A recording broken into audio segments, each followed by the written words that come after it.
You want to make a lot of money? You want to be successful? How do I get from where I am to where I need to be? I didn't want to be rich. I just didn't want to be poor. I started it 10 years ago with a vision and 2 employees, and now we're 250 people. We'll do 150 million this year. And every day when I get off the elevator and I walk into my office, it's this feeling of accomplishment and satisfaction, knowing that I had this vision and a few years later, it's real. You know, when I was younger, my parents didn't speak any English. And like many immigrants, since I was a little kid, I was 8 years old when we came to North America. And so I had to read the contracts. You know, when my dad bought a house, I had to read the mortgage and go through the paperwork. And when I was around 18 or 17, I looked at being, at that point, we were, lower middle class. And I said, how do I get from where I am to where I need to be? And so I started calculating how much money I would have to make in order just to buy a house. And then I added the taxes into it and all the other stuff. And I realized how difficult it was going to be to accumulate capital. Because that's the hardest thing to do, is to accumulate capital. It's one thing to get paid a lot of money, but if you look at the tax system in North America, it's really hard to amass capital.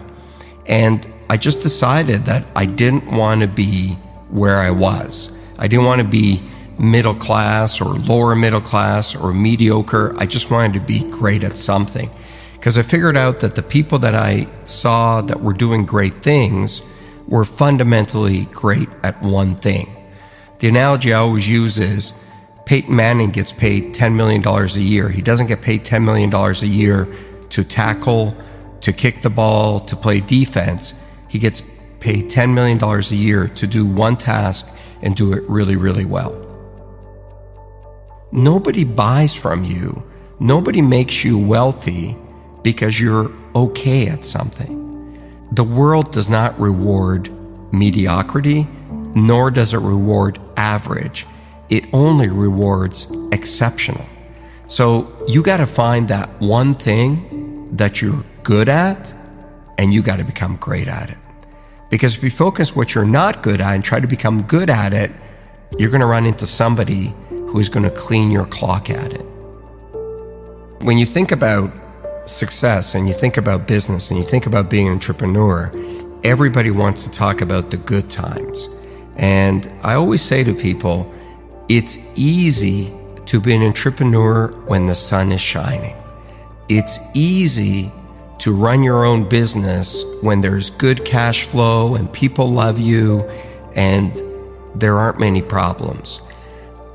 But have that same desire to do it when your biggest customer just left, or do it when you don't have enough cash to make payroll, or do it when you've got real problems at home and nobody cares. Being a great entrepreneur is the ability to stay focused and highly motivated when there's failure around you. It's not your ability to handle success that'll decide how successful you'll be.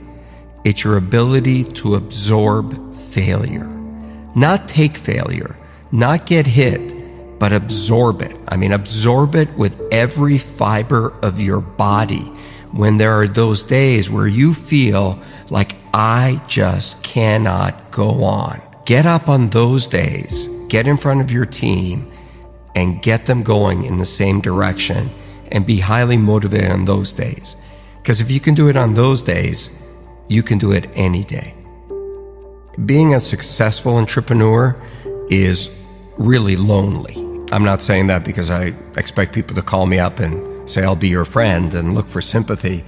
But it's true. The more successful you are as an entrepreneur, the lonelier it is, because there's just less people that you can hang out with. And, the bigger you are, also the bigger the target on your back, and someone's always out to get you. When you're starting out and things aren't going well, misery really does find company. It's easy to find a lot of people to have a beer with and hang out with. But that level of focus to keep going is really difficult. And so one of the things I try to do is I look for people that have been where I want to go. And I love to learn. I've looked for many people along the way. From Warren Avis, the guy who started Avis Rent-A-Car, I used to work for him indirectly. He owned a holding company that I worked for, and he was a great guy. To people you've never heard of, to even some of the other sharks. I've learned a lot from Mark Cuban. I've learned a lot from Damon John. I've learned from a lot of people. The biggest lessons, and my biggest mentor, was always my dad, because that level of courage I had never seen in another human being. And when I was younger, I didn't really understand it. Once I got older, I understood the sacrifices that he had to make for me to be given the opportunity to be successful. I mean, he was 37 years old, left a communist country, crossed the border, hopped on a boat, and brought his wife and me, my mom and I, with one suitcase to a foreign country where he didn't speak the language, didn't know a single soul, and we had something like $20 in our pockets. That's courage. And as I got older, what I really learned out of that is never complain, because number one, nobody cares, and two, all you deserve in life is an opportunity. Man, when something gives you an opportunity, you got to take it, you don't complain, and you got to go for it. I'm a highly emotional guy. I'm a highly passionate guy. I love my business. I love everything about it. Where I'm not emotional is when it comes to winning or losing. You've got to be very careful about not taking your own bias or emotion into a negotiation or into a fight or into anything, because you've got to be very clear what the goal is. And in business, the goal typically is to make money. When I went to sell my first business to AT&T, I didn't want to sell it. And so it was the night before we were supposed to close the deal. And so I changed my mind, and I called the CEO at the time, and I said, "Oh, I can't sell this business." And he looked at me and he said, "Why not?" And I said, "Oh, it's my baby." And he said, "No, it's not. It's a business." I said, No, it's my baby." And he goes, "No, it's not. Your baby is what you have at home. That's your family. Your business is not your family. Your business is an asset that you started. And if you think we're paying you the right price, then you should sell it. If you think you can keep going and maximize the return, then don't sell it." And he was so non-emotional about it, it really hit home for me. I've seen more people make mistakes because they get angry or they get highly emotional in front of a customer or in front of a supplier. Leave your emotion at the doorstep. Business is about business. When you hit the real world, you're going to start competing with people who are really, really good at something. Technology, advertising, something, and they know it inside out.